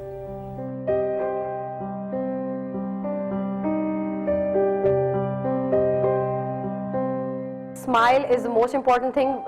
Y? Because it helps in communication. आप कहीं पे भी जा रहे हो, इंटरनेशनल भी अगर आप देखें, आप बाहर के मुल्क में आप ऐसे ही जा रहे हो and you pass a smile, that gives a good attractive communication between two people कि हाँ जी डॉक्टर आया, उसने अच्छे से सलाम किया आपको, फिर उसके बाद उसको सलाम करके बिठाया, स्माइल किया। अगर कोई अजीब सा खूबसूरत सा कोई डेंटिस्ट होगा, आएगा बोलेगा बैठो मैं तुम्हारा इलाज करता हूँ, तो कोई भी नहीं चाहेगा, हम खुद नहीं चाहेंगे कि हमारा कोई ऐसा इलाज करे जो कि विदाउट एनी स्माइल या without any good communication skill वो बैठ के आपका जो है इलाज करे। और personality, why? Because if you have a good smile it gives you a good attractive personality. The most important thing was a person's smile which is related to cosmetic dentistry, और उसी में कुछ ना कुछ आगे करने की मैं कोशिश कर रही हूँ। हमारी अच्छी ज़िंदगी के लिए basically smile plays a most important role.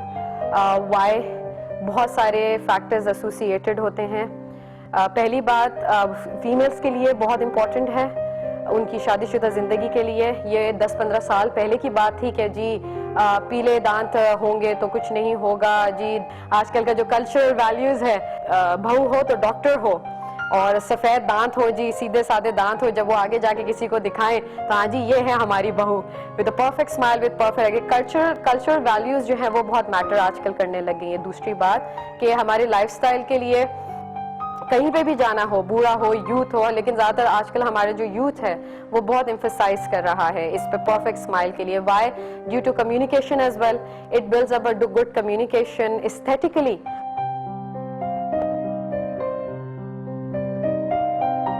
हमारे आजकल के सेलिब्रिटीज आप ले लें, they work on nothing else but a smile.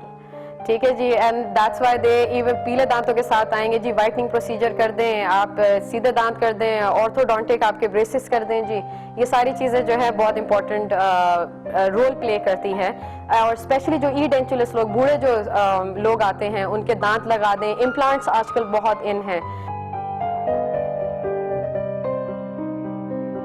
इस फील्ड में आने से पहले स्माइल की कुछ और इम्पोर्टेंस थी कि हाँ जी एक दूसरे से बात करने के लिए और क्या कहते हैं कम्युनिकेशन के लिए सिर्फ इसकी एक इम्पोर्टेंस थी। लेकिन जब इस फील्ड में मैं आ गई तो ना सिर्फ एक नेसेसिटी ऑफ लाइफ है ये, बल्कि बल्कि हर कदम के लिए आप अच्छा एटीट्यूड, एक अच्छे बॉडी लैंग्वेज के लिए बहुत इंपॉर्टेंट है कि बंदे के मुंह पे स्माइल होनी चाहिए, and you should have a perfect smile, for that you need a dentist. एक कहावत के मुताबिक चाइना के अंदर जो है, जिस तरह आपको पता होगा कि लाइसेंस नहीं मिलता इफ यू डोंट स्माइल, तो you need to have a perfect smile in order to get the license.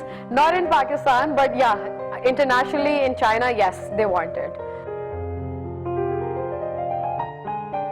हर एक बंदा, चाहे वो यंग पेशेंट हो या ओल्ड पेशेंट हो, अपनी नेसेसिटी के लिए, लाइफ को पूरा करने के लिए वो उसकी हेल्प आउट करता है। सबसे मोस्ट इम्पॉर्टेंट थिंग, हमारे जो मसल्स होते हैं उनको, ताकि वो सही तरह अपनी पोजीशन में रहे, उसके लिए भी, नॉर्मल फंक्शन के लिए, जिस तरह हम चबाते हैं, ठीक है, खाना खाते हैं, उसके लिए भी, जिंदगी की एक नॉर्मल फंक्शन के लिए भी हमें दांतों की जरूरत पड़ती है। That's why.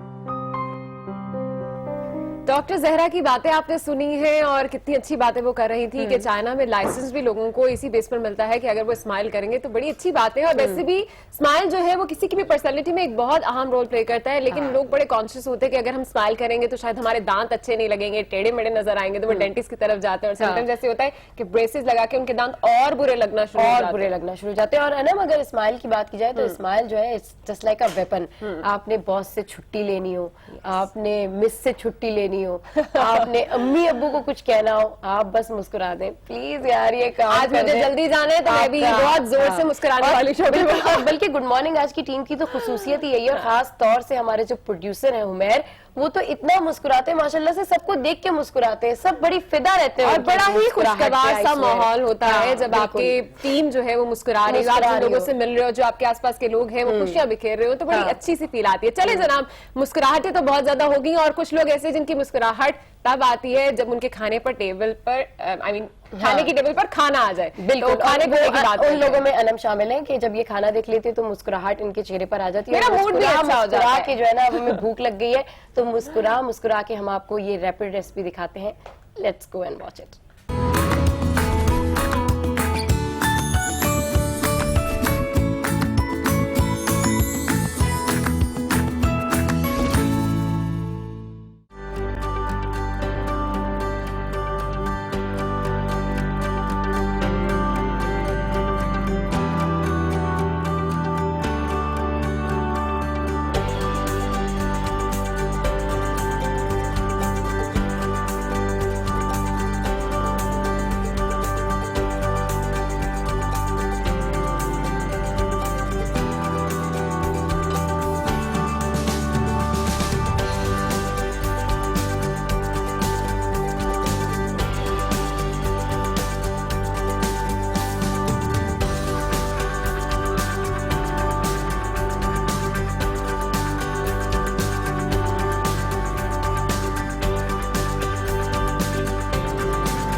मरवा की रेसिपीज में एक चीज जो मुझे बड़ी अच्छी लगती है कि वो जो चीजें एक बार आप खरीद लेते हैं उसके बाद आप उन चीजों से जो भी चीज बनाते हैं वो दोबारा आप बना सकते हैं। और वो मैं अभी पिछले दिनों बनाया था, इनका एक पास्ता इन्होंने बताया था, सिखाया था, जिसकी आप मुझे पिक्चर दिखा रही थी कि ये देखे मैंने बनाया। तो वो उसमें चीज जो है वो बच गया था, मुझे समझ में नहीं आया था मैं क्या करूँ, और फाइनली आज मुझे पता चल गया कि हम ये बना सकते हैं उसका। Oh that's it. अब नेक्स्ट टाइम जो आप पास्ता बनाए या मारवा की कोई भी रेसिपी बनाए तो मेरे लिए भी लेकर आ जाइएगा, खाली तस्वीर में ना दिखाया करें आप, ठीक है।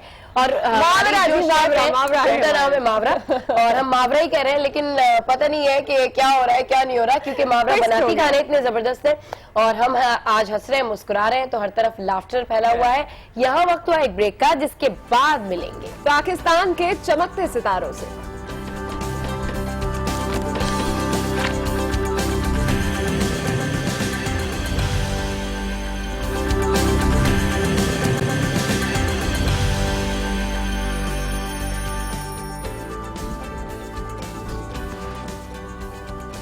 Welcome back to good morning आज विद स्माइल। और अब हम आ चुके हैं हमारे फेवरेट सेशन की जानिब, जो कि है तारे ज़मीं पर। और इस वक्त हमारे साथ स्टूडियोज में मौजूद है पाकिस्तान के चमकते सितारे अयाज शेख, जो बहुत अच्छी सिंगिंग करते हैं और उनकी स्पेशल बात यह है कि वो अपने ही गाने गाते हैं। बिल्कुल, वेलकम अयाज, गुड मॉर्निंग आज। और आज हमारी जो थीम है ना बेसिकली वो मुस्कुराने की है, तो आपने सारी बातें आज मुस्कुरा मुस्कुरा के करनी और गाने भी सारे मुस्कुराहट पर ही मुस्कुरा के गाने। ये बताएं कब से गा रहे गाने? सबसे पहले तो मैं आज टीवी का जो है वो बहुत शुक्रगुजार हूँ, ठीक। और दूसरी बात ये है कि प्रोड्यूसर का भी बहुत शुक्रगुजार हूँ, आप लोगों का, तमाम लोगों का। और मैं कुछ यहाँ पर कहना चाहता हूँ कि मैं हैदराबाद से बिलोंग करता था और अभी कराची हूँ। हाँ। और मैंने अपने उस्ताद से सीखा है, जिनका नाम मैं यहाँ लेना चाहता हूँ जी। उनका नाम है उस्ताद सुल्तान अहमद खान, हैदराबाद में होते हैं ठीक। और उन्होंने बहुत सपोर्ट किया है मुझे। कराची में कमाल हसन होते हैं। अच्छा। और जो रिकॉर्डिंग्स के हवाले से बात की जाए तो वो सैयद अदील अली गिटारिस्ट हैं स्ट्रिंग्स बैंड के। अच्छा। तो सारे प्रोजेक्ट्स जो हैं वो मैंने वहीं से किए हैं। मतलब काफी लोगों से आपने सीखा है। और आपकी आवाज अभी हम ऑफ एयर भी सुन रहे थे, बहुत अच्छी थी। तो मेरा ख्याल है कि जिन जिन से सीखा है उनके नाम लेने से बेहतर है कि आपको सुना दें, ताकि उन सबको पहुंच जाए वो चीज कि आपने उनको जस्टिफाई किया है। क्या सुनाएंगे आप? मैं अपने ही कुछ सुना देता हूँ जो कि तकरीबन लोगों ने सुना हुआ है, और कोशिश करता हूँ। मैं फर्स्ट टाइम गिटार प्ले कर रहा हूँ। भाई मुस्कुराओ, मुस्कुरा के बात करो, मुस्कुरा के गाओ। फर्स्ट टाइम गिटार प्ले कर रहे हो? जी, मैं फर्स्ट टाइम गिटार प्ले कर रहा हूँ, मैं इससे पहले नहीं किया मैंने। तो और अभी आप फौरी सीख के आए मुझे लग रहा है। हाँ, बस फौरी। नहीं, इसीलिए आप चमकते सितारे में मौजूद हैं, क्योंकि हम चमकते सितारे में ऐसा ही टैलेंट बुलाते हैं। चले लेट्स स्टार्ट। Thank you.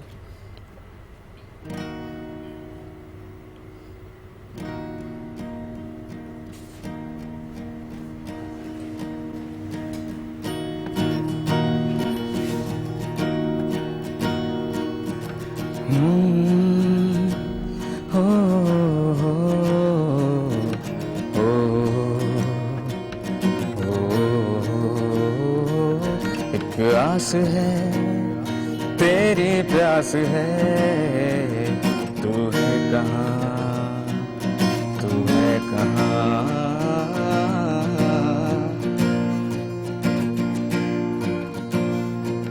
एक आस है, तेरी प्यास है, तू है कहाँ, तू है कहाँ।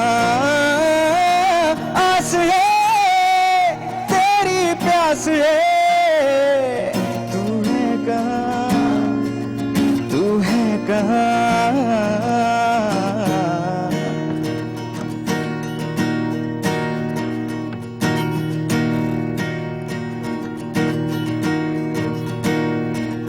मिल जाए वो लम्हे मुझे, उस शब जो हम खोए से थे।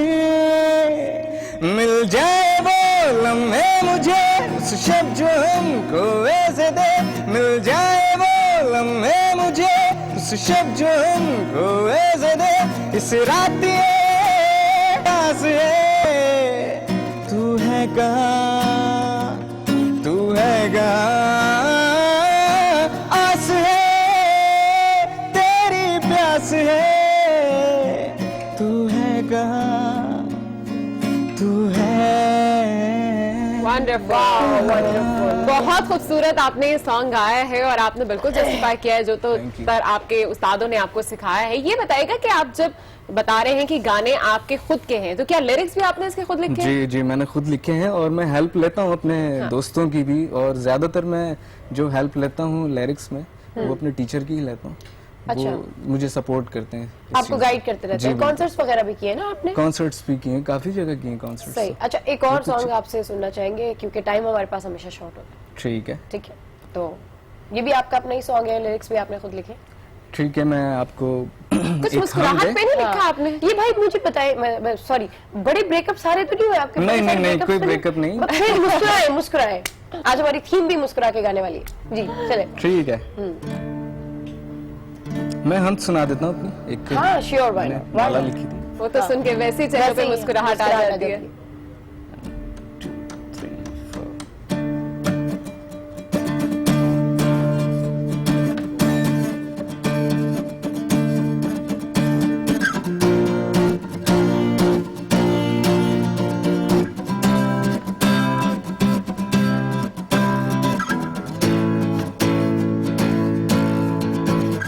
जब सोच में आया सोचूं क्या, तू हर एक जा में खोजूं क्या,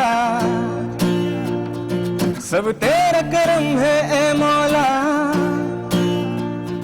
नहीं दूजा कोई है तेरे सिवा। मौला मौला मौला मौला मौला मौला मौला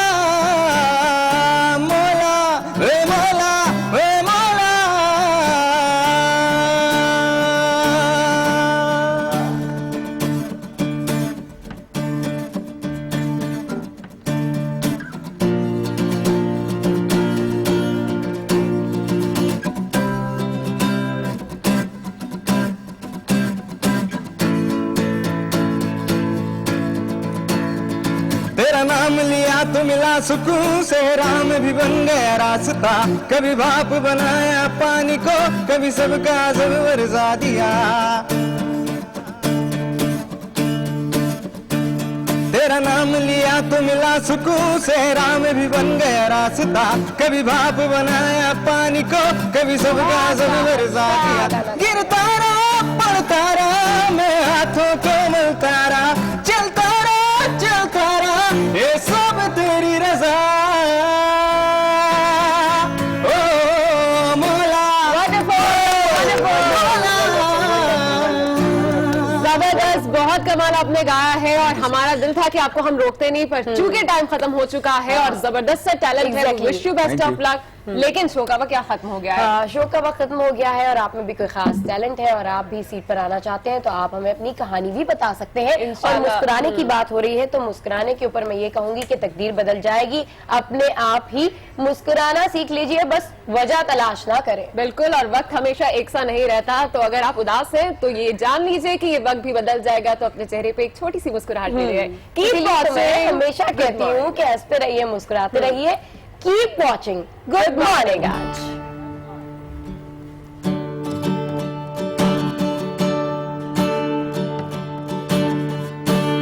अपने दिल की जो सुनी एक